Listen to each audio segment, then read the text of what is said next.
Hi, எல்லாருக்கும் வணக்கம். இப்போ நம்ம குரூப் 4 சிலபஸில் உவமை தொடரின் பொருள் அந்த டாப்பிக்லேருந்து இப்போ நம்ம ஒரு கொஸ்டின் பார்க்க போகிறோம். ஒரு இன்ட்ரெஸ்டிங்கான கொஸ்டின்.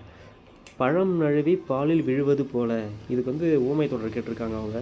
எவ்வளோ ஒரு இன்ட்ரெஸ்டிங்காக கொடுத்துருக்காங்க பாருங்களேன்.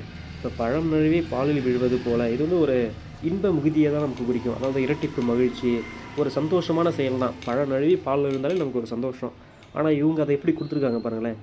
எதிர்பார்த்த ஒன்று எதிர்பாராமல் நடந்திருத்தல், நினைத்த ஒன்று பிடித்த செயல் ஒன்று எதிர்பாராமல் நடப்பது, பயனுள்ள நன்மை நடக்காதிருத்தல், பயனற்ற செயல் பயனற்ற நன்மை.